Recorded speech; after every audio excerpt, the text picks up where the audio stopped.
अस्सलाम वालेकुम। बटेर सदियों से इंसान के हाथों शिकार होता हुआ ये मासूम परिंदा इंसान के लिए नहायत ही मुफीद है।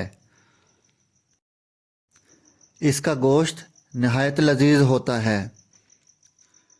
बटेर का शिकार अज़ल से होता चला आ रहा है, ताहम 20वीं सदी में एक फ़्रांसीसी कुक ने इस परिंदे को अपने पकवानों की वजह से बहुत मशहूर कर दिया था। बटेर के गोश्त के साथ बटेर का अंडा भी बहुत मशहूर है। बटेर का अंडा दूसरे अंडों के मुकाबले में छोटा नज़र आता है। ये मुर्गी के अंडे के 1/4 साइज़ का होता है, मगर अफादियत में मुर्गी से ज़्यादा है। बटेर का अंडा तकरीबन पूरी दुनिया में खाया जाता है। एक रिसर्च के मुताबिक बटेर का अंडा और गोश्त ज़हनी दबाव और थकावट को दूर करते हैं। बटेर के अंडे बच्चों की जिस्मानी और ज़हनी नशोनुमा के लिए बहुत मुफीद हैं। बटेर का गोश्त अपने जायका और अफादियत की वजह से बहुत ज़्यादा खाया जाने लगा है। बटेर का रंग बटेर खाकस्ती रंग के होते हैं। मिजाज के लिहाज से गुद्दी उजलाती गर्म खुश्क है।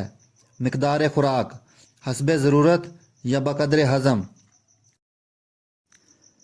ख़वास और फ़वाइद बटेर का गोश्त कसीरुल ग़ज़ा है, ज़ैद अलकीमूस है।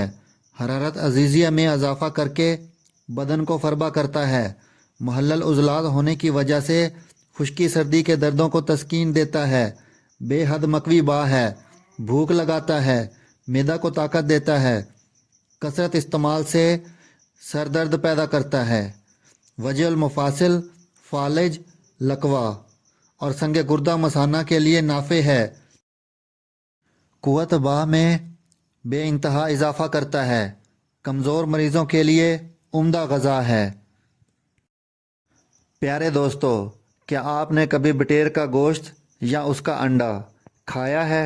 अगर खाया है तो कैसा लगा? कमेंट में ज़रूर बताइए। शुक्रिया। अल्लाह हाफिज़।